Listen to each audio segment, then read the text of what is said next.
Hey everybody, this is Garrett with Earth and Time, and today I'm coming to you from the Natural History Museum in Houston, Texas, and I'm really excited about this one. We get to walk our way through fossils, through time, and how life changed from billions of years ago all the way up to the modern day.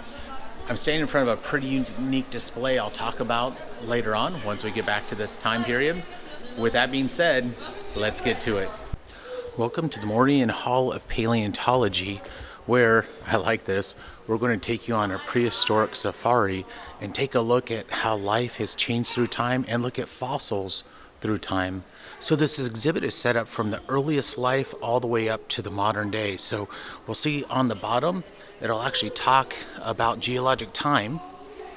And you'll see things here like where it says Earth's oldest fossils are 4.5 billion to 540 million years ago. And it'll talk about different events on the bottom. And then above those, they'll actually have the geologic time. So let me show you briefly what the geologic time scale looks like. And so you'll have an understanding of where these exist relative to one another. So this geologic time scale I got from an 8th grade science website, and it's a beautiful example, and I like that they have the fossils on the left-hand side and the time periods we're going to go through on the right-hand side. So we're going to start all the way down here, down in what we call the Pre-Cambrian, or what it says the Proterozoic here, and we're going to work our way through the Cambrian, Ordovician, Silurian, Devonian, Mississippian, Pennsylvanian, Permian, a period known as the Paleozoic, which is all pre-dinosaurs. And then we're going to get into the Mesozoic, which is the time of the dinosaurs, and we'll talk about the Triassic, Jurassic, and Cretaceous. And then we'll get into the Cenozoic, or the time after the dinosaurs, and we'll work our way through and talk about life coming all the way up to modern day. So this gives you an idea about the geologic time scale and what we use, and also the dates on the right hand side. So starting in billions of years and then quickly moving into millions of years. So this is 542 million years ago. This is 1.8 million years ago, and here's 10,000 years ago where we're at today, where you can see this truck on top. So this gives you an idea about the geologic time scale and the times that we will be talking about in this video.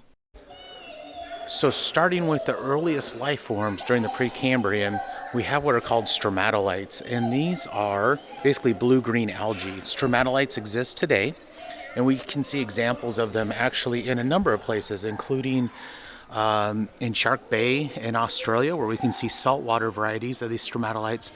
But we can also see them in modern day Great Salt Lake here in the United States. So the stromatolites, being the oldest life really on the planet, still exist, and we can find them, but they're in very specialized environments. And these are fossils showing what these stromatolites look like in the rock record. And most of these, as you'll see up here, are from Australia. Now, what was the importance of the stromatolites was they were blue-green algae, and they started making oxygen. So how do we know when oxygen was starting to be made? Is because we had iron and rocks, and there's still iron in rocks today.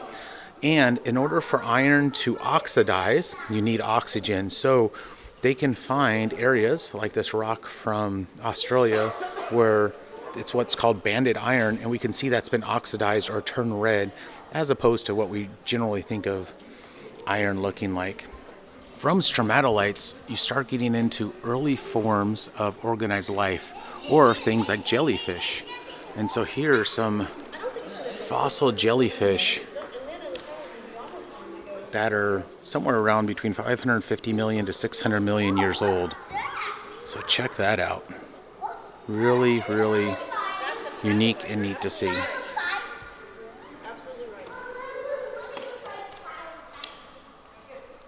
And during this time, there were other types of simple life forms and soft-bodied life forms developing, things like worms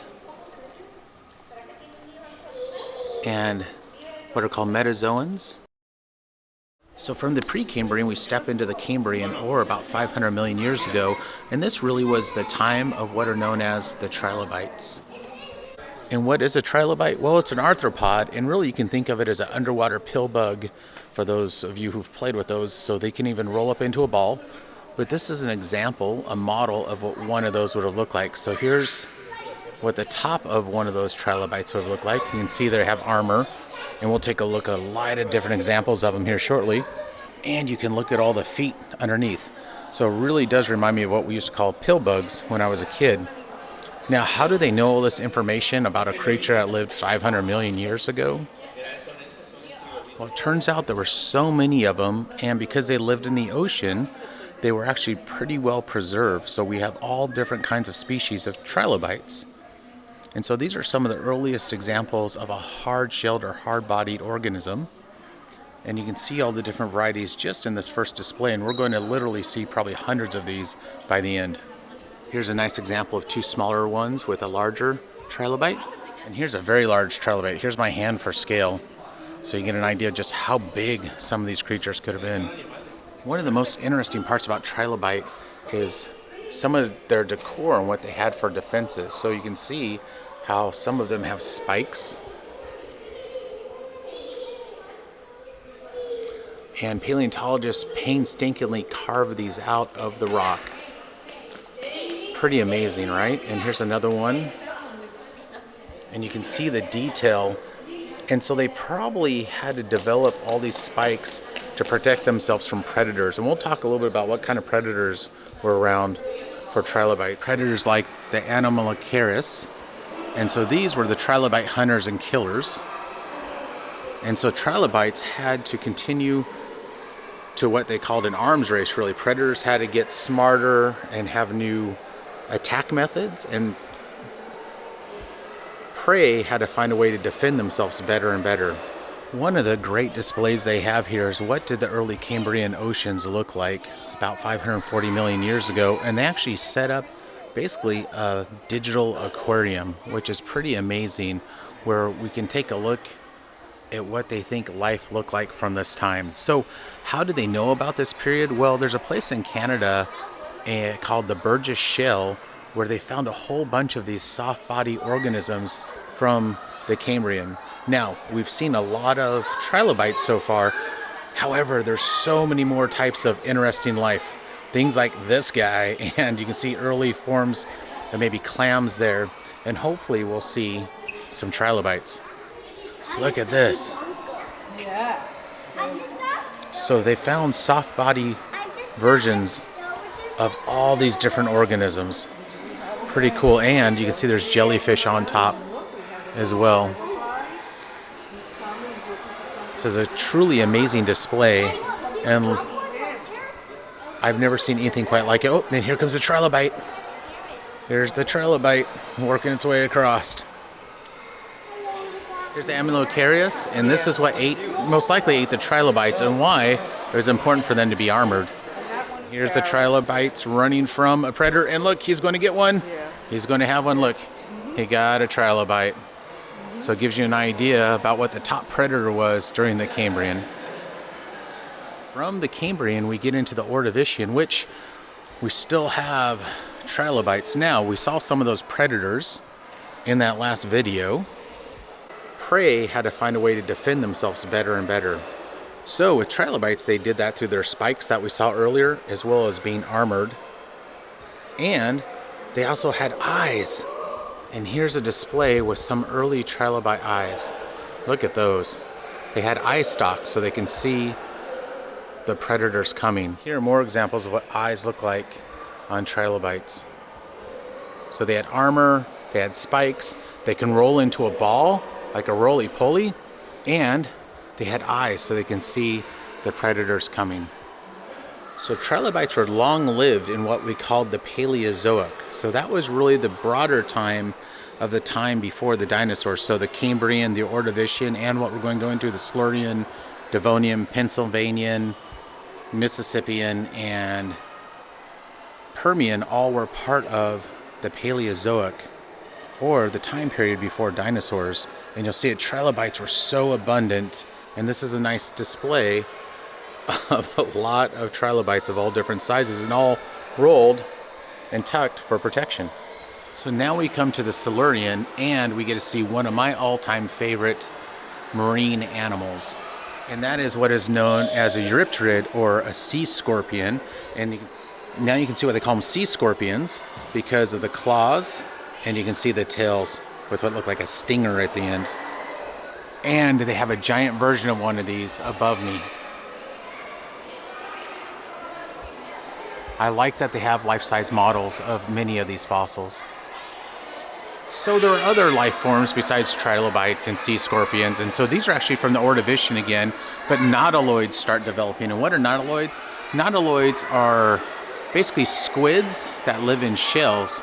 Nautilus are still alive today, and we're going to see a lot of different versions of nautiloids in this museum, including ones called ammonites that are very prevalent during the time of the dinosaurs.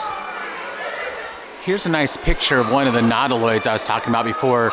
So this may have been something like Orthoceras, and you'll see it has a hard shell, but then it has like a squid or octopus type face. Many of you may have seen something like this in a rock shop or gift shop somewhere, and these are called Orthoceras, and that's what is represented by that model. We can't actually see preservation of the squid itself, but its shell, because it's hard, is very well preserved. Soft body organisms are very difficult to preserve, so where we have them, like in the Burgess Shale in Canada, where we were learning about Cambrian fossils, we're pretty lucky to have found those. One of the things I really like here is they actually have displays of what life looked like through time as a series of art panels, and I know there's glare here, so I apologize about that, but let's see if we can walk through, and I'll use my body as a block. So we start with the earliest forms of life, things like jellyfish. In the Pre-Cambrian, we start moving into the Cambrian, and we can actually start seeing trilobites and a lot of other different types of animals here, including these guys, and you'll see there's all these different varieties of life here going forward. And we're going to see fossils of almost all of these as we continue on. And so we're now moving through time from the Precambrian, and we're going to work our way all the way up to the Devonian. And now we come to the time of the Devonian, or known as the time of the fishes. And in the poster that we saw before, this would be the time of the fishes, or the age of the Devonian, where we can see a lot of different aquatic life is developing, specifically different types of fishes, as well as animals starting to work their way from the sea and water onto land. And so this tells us a bit about the age of the giant fishes, or what I've been calling the Devonian. From 408 to 360 million years ago, what kind of animals could you have seen? Well, you could have seen these giant, what they call panzer sharks, or you could have started seeing amphibians. You could have seen a fish like this, a coelacanth, which they thought were extinct until someone caught one off the coast, but I believe it was Madagascar. They disappeared in the fossil record, nobody knew they were around, and then a fisherman caught one, and sure enough, what they would call a living fossil, and now there's been several captured. This was the time when bony fish were coming around. If we start thinking about how life has changed through time, they're starting to get more structured life and starting to get still more diversity. And much like previous times, there's always a, if you will, a quote-unquote arms race between predators and prey. Here's one of those panzer sharks. And you can see it had a really large armored head and those big teeth up front, which we can also see in this picture. So one thing I'll talk about is we've talked about how life changes and continues to grow through time.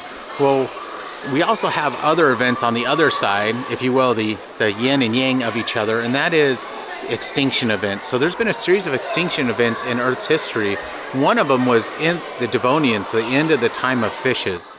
And they're not exactly sure why it happened. However, there's some hypotheses and evidence for different things, like they believe large glaciers were developing, maybe killing some of the ocean systems, or could the woodlands have created some extra types of pollution that would have affected the life in the ocean, which would have helped create and cause an extinction of a number of these animals.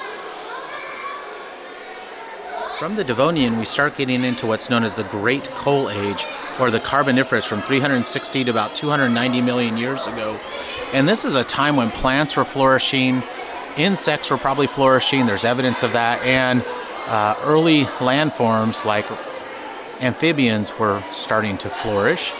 And there's an abundance of tree material that has been found, and a lot of it we've used as coal to create energy for everything from driving trains to ships to obviously electricity. And here's a beautiful example from the Carboniferous, which I will plug is both a combination of the Mississippian and the Pennsylvanian. So we actually break it up into two periods in the United States, but a lot of places just refer to it as the Carboniferous because there's so much carbon material, in other words, coal and life material being developed during that time. So what did the world look like going from the Carboniferous to the Permian, or going from 300 to 200 million years ago? Well, we ended up with a supercontinent known as Pangaea, and most people are familiar with this because Pangaea becomes important for the story of the dinosaurs as well, and that's when this supercontinent was being built and coming together. Which brings us to the Permian and some really unique creatures, including early reptiles. And so this is an early marine reptile, which is be a mesozoar, or within the mesozoar family. And we get one of my favorites. We start getting these dimetrodons, which, if I remember correctly, are part of the therapsid family, but somebody can quote me on that. I sometimes forget what they're associated with, but they are not dinosaurs. A lot of people see these creatures and think, oh, look, it's a dinosaur, but it's actually not. And here's a picture of one of those dimetrodons, or what they called finbacks, because there's a family of these, eating an amphibian. So amphibians were also very prevalent, and we're going to see a lot of interesting examples of them. But the dominant predator at the time were probably these finbacks. And you'll see there's actually different varieties represented here, so hence the finback family. And so what do they know about some of these amphibians? Well, their skulls are pretty cool. So you can see this boomerang type skull, and these are Diplocalus, and they're pretty common to find. In fact, a lot of these, and if I can show you up here, are actually found in Texas. So there's some beautiful Permian sites here in Texas where they find all kinds of things, from these amphibian fossils to coprolites, or poop from that time from different animals. Pretty fascinating. To tracks. So there's actually trackways that have been preserved so they can see what their feet look like and see what kind of gaits they had. Here's some models of what some of these amphibians could have looked like that we're looking at here. Here's Diplocalus. And here is a Trimerorachus. I think I said that right, and I apologize, my Latin is pretty bad. Here's a pretty rare fossil, what's known as a frogoid of the Permian swamps, and it's very well preserved. So it's an amphibian. You get an idea of what they could look like, including their armor on their belly. And here is an awesome fossil of a dimetrodon, and I'm guessing this may have come from Texas as well. I had no idea where I live here in Texas was such a epicenter for understanding the Permian. Really, really fascinating. And this is a giant rock with fossils in it from Texas redbeds, and they call this the Soggy Bottom Boys. And there's a whole bunch of amphibian jaws, heads in here. You can see some eyes here and heads. It was obviously some kind of mass die-off event where a lot of these creatures were all living together and then were preserved. Absolutely fascinating. Look at the skulls. So we've moved from the early Permian, and now we're going to come into the late Permian, where life starts to change even more, and we start getting prepared for everybody's favorite time, the time of the dinosaurs.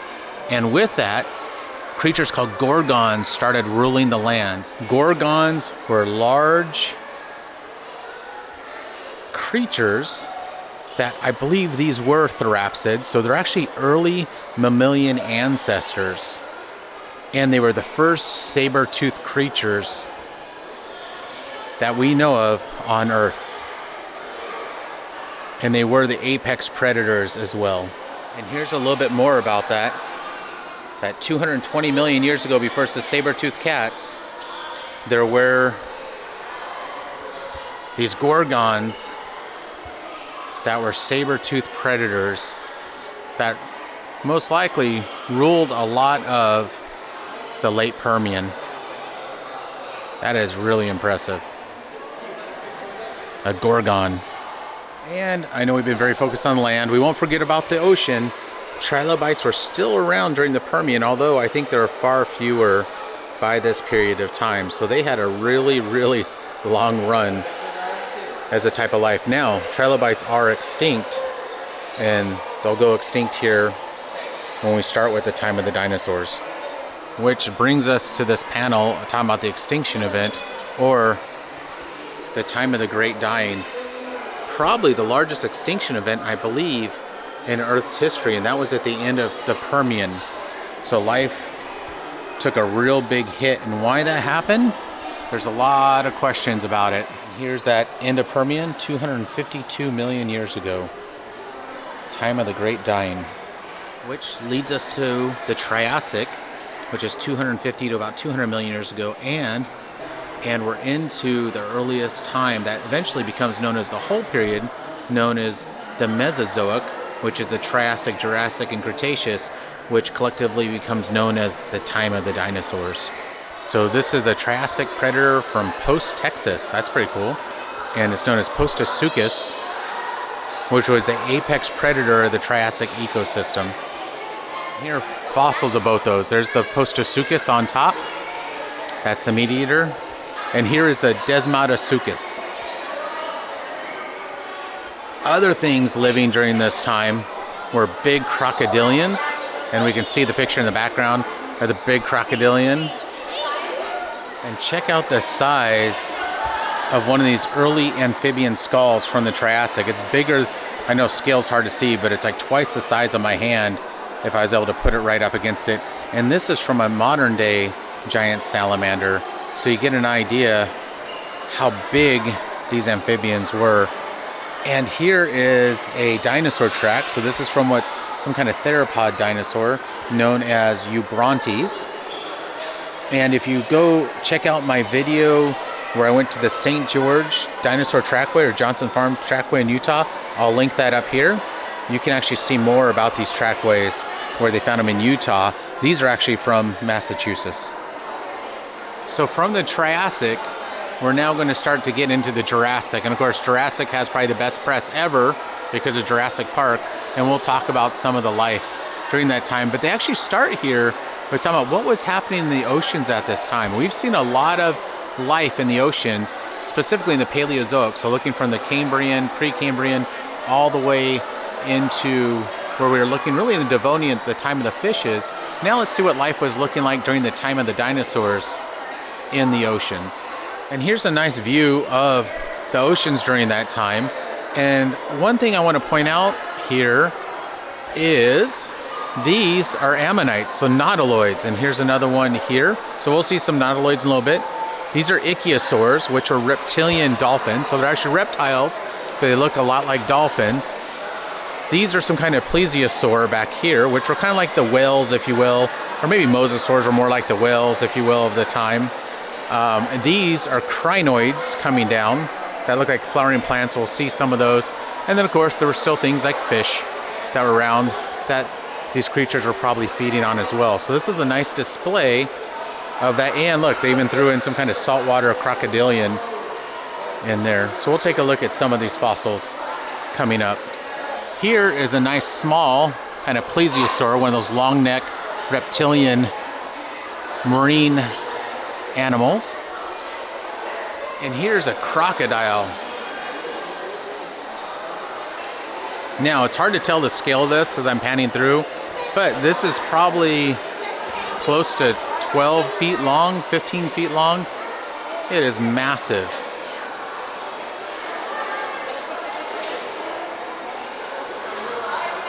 And one of the most unique, I think, fossils I've ever seen, if you will, is this trackway. So this is a trackway. You can see the little footprints working their way through. And what is so unique about this is often in the study, what's known as ichnology, study of trace fossils, things like trackways and worm burrows, you very rarely actually get to see what makes the trackways. However, in this case, we follow those up and we can actually see this is a trackway from the Jurassic from a horseshoe crab. So there were horseshoe crabs around during the time of the dinosaurs in the Jurassic, and we can actually see what their trackways would have looked like. And we can directly tie to what's making that trackway. This is really, really amazing. Here's another pretty unique piece, and this is a piece of driftwood that would have been floating out in the ocean, and look what's attached to it. These sea lilies or crinoids, which are actually living creatures that would feed on things like plankton. I've said it before and I'll say it again, is that as a geologist, I really feel like Sherlock Holmes every day, and it's really fun to come here and look at these fossils and think about, how does this tell me the story about life or about that life? Things like the trackway where we can see the horseshoe crab. So we can take all those observations, geologists and paleontologists and earth scientists, and we can start putting together a story of what happened through time. And here's one of my favorites. It's an ichthyosaur, and what's really cool about this ichthyosaur is, as I pan through, is check out what's in its belly. It's another ichthyosaur. So the question is, was she pregnant? Probably. Or did this ichthyosaur eat another ichthyosaur? This looks pretty well put together for the most part, so I think this was actually a mother. Let's talk about these features and these creatures. These are actually dactyls. People know pterodactyl, but they're not flying dinosaurs. They're actually just flying reptiles. Just like the ichthyosaur we saw earlier is not a dinosaur, it's a aquatic reptile. Allosaurus, as you can see, was really prominent during what they called the golden age of the dinosaurs, the Jurassic, about 145 million years ago. And Allosaurus would have been one of the top predators, and you can see that different than T-Rex, it has 3 claws, and those are pretty vicious looking claws that can probably really grip onto something and attack and eat them. Now, when we think of Allosaurus, we also have to think about the Stegosaurus, because they were contemporaneous. Now, did they probably have some battles and standoffs? I don't know, but it's fun to think about, and I know Hollywood's done that a lot. But Stegosaurus would have lived during that same time as the Allosaurus, and were one of the classic creatures from the Jurassic. And here's another one of the nice panels or displays they have here showing what they could look like. So here's your Stegosaurus. Here's your long necks, whiptails, things like Diplodocus in the background, and we'll see a fossil of that in a second. And here is Big Al, our Allosaurus. And talking about Diplodocus, look at this, and this is really hard for people to see, but if I pan down, you'll kind of see people down here for scale, and look at the size of this fossil, and it goes, and it goes, and it goes, and it goes so far, they actually have to wrap the tail around into the other room and come back. Pretty amazing. And this family of dinosaurs are known as sauropods. From the Jurassic, or the golden age of dinosaurs, we end up in the early Cretaceous. Now, the Cretaceous is where we start seeing some of the superstars, if you will, of the dinosaur world. Things like T-Rex and Triceratops, but they're going to come much later in the Cretaceous. So here I am for scale, looking at this Arcanthosaurus behind me. Amazing and huge. And so this would have been in the early Cretaceous, one of the dominant predators. So in the late Cretaceous, we can start taking a look at some of the theropods, some of the types of creatures that were here. You had things like, here's your hadrosaurs, or your duckbill family. You start having some feathered birds like Archaeopteryx. You have some early mammals in here. And of course, you have Triceratops, T-Rex, and some of the largest flying creatures ever, or the largest flying creatures ever, Quetzalcoatlus. And we'll take a look at some of those fossils coming up. So they have the fossils here a little jumbled between early and late Cretaceous, but they have a really nice late Cretaceous display, which includes this ankylosaur and everybody's favorite, look at the size of that T-Rex. Wow. And here is a duckbill dinosaur, or hadrosaur, which is probably one of the main types of creatures that things like a T-Rex would have been eating, because they're very plentiful. And they're kind of like the cows, if you will, or the cattle, if you will, of the Cretaceous.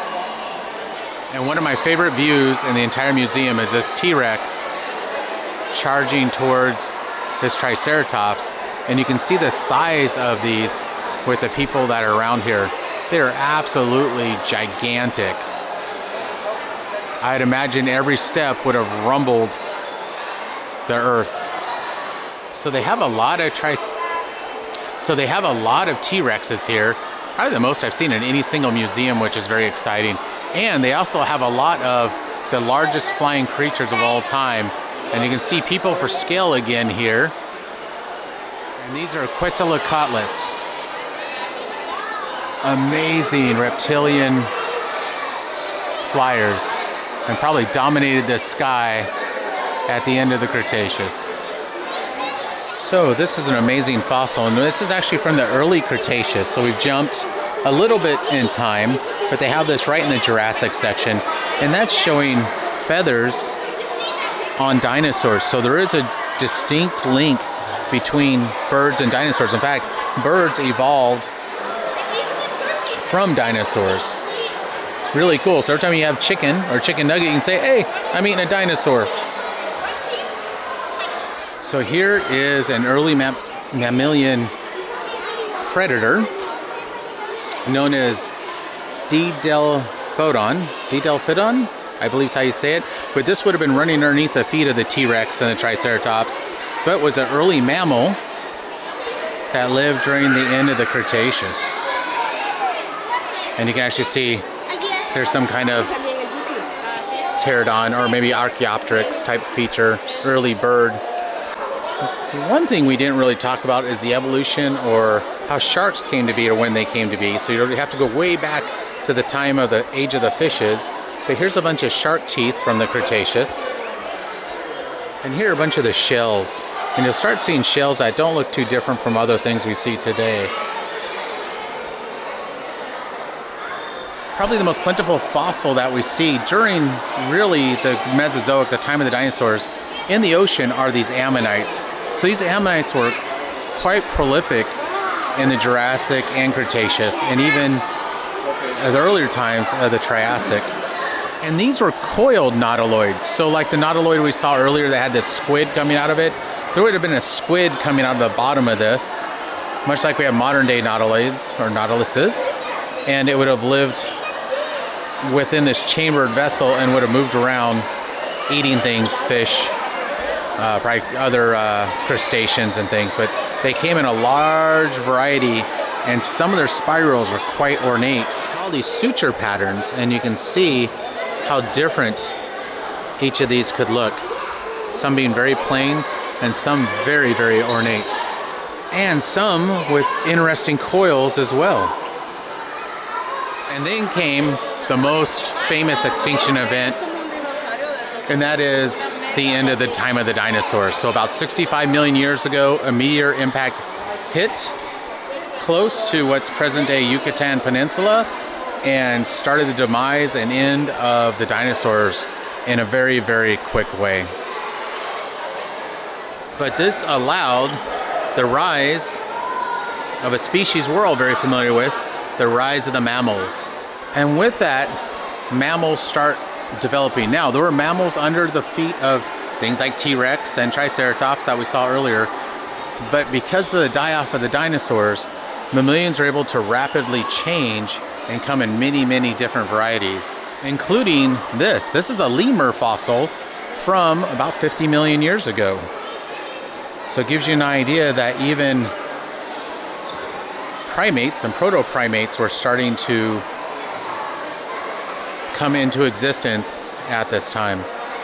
Now, all those mammals still had competition from dinosaurs, but in this case, they were changed and evolved into basically giant birds. Those dinosaurs that survived, or those lineages of dinosaurs that survived, eventually became birds, much like this very large bird known as a terror bird.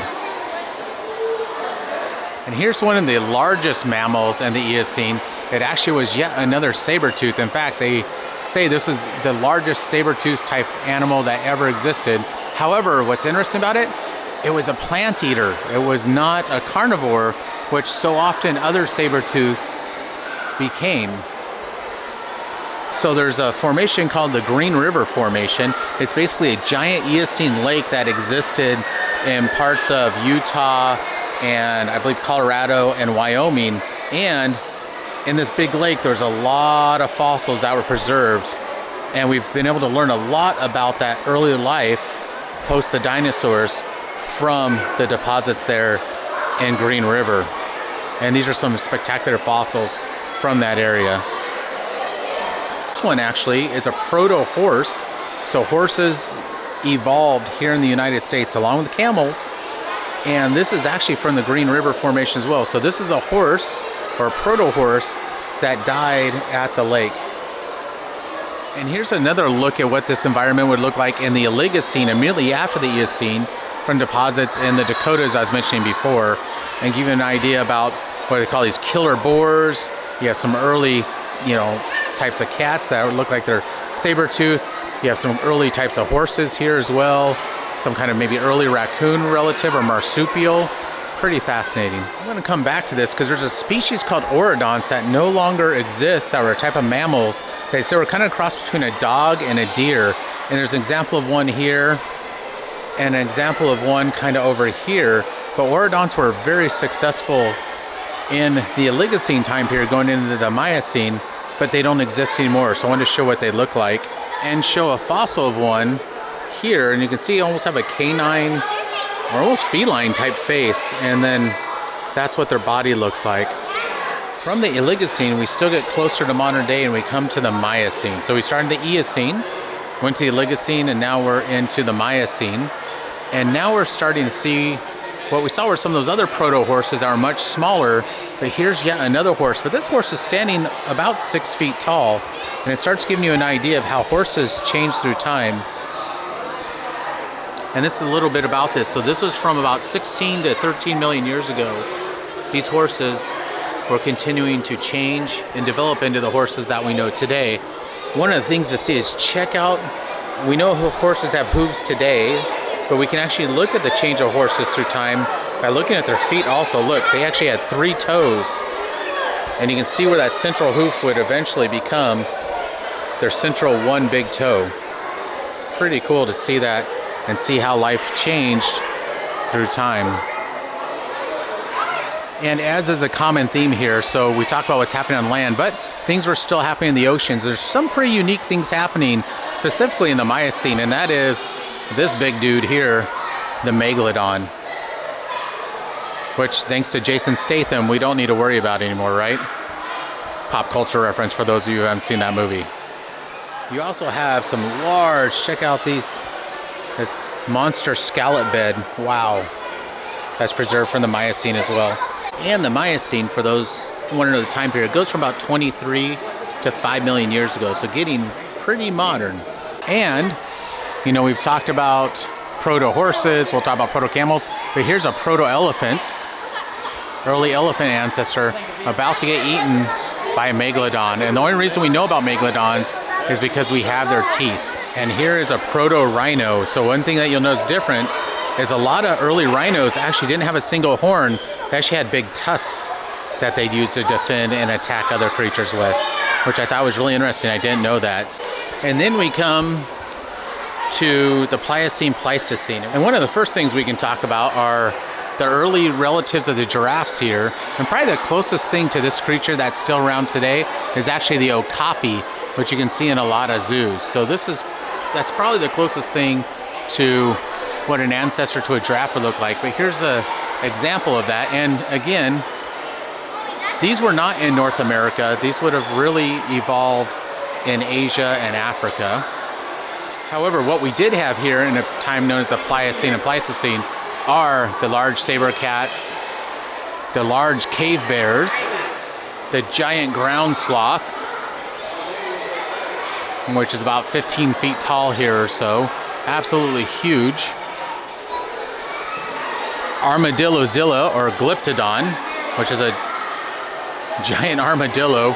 You'll see there's a saber-toothed cat behind it. What would one of these scenes kind of look like? Well, there's the large cave bear. Here's your saber-toothed cat, or Smilodon. Here is an early camel, a proto-camel in here, right? And here is the giant ground sloth. So these are things that have been found here in North America. Obviously, the proto-camel looks a lot like what do we have down in South America today, alpacas. And here's a fossil of one of those camels. And we can actually find camel trackways from the Miocene and from the Pleistocene. So we know camels lived here for a long time before they eventually went extinct here in North America. And they obviously traveled quite extensively because they still exist in places like Africa and Asia. And then we start coming to more modern times and people. And these are mammoths. And there's a lot of evidence that people used to hunt mammoths. And so this is an example of people hunting mammoths, and unfortunately that guy or girl is not doing very well. And they have a really nice display on human origins and the fossils through time that helped us understand that change. Including showing some of the points and tools that were used here in the United States, like the Clovis points from 13 to 12,000 years ago. Of course, one of the most famous fossils is Lucy, and they have a replica of the Lucy fossil. I was actually lucky enough that Lucy came to Houston. I was actually able to see the actual Lucy fossil. Pretty amazing. Hey everybody, thank you so much for joining me today to walk through the Hall of Paleontology, learn about life through time, look at some amazing fossils, learn a lot. I appreciate all of you joining me today. If you enjoyed this video, you all know what to do by this point.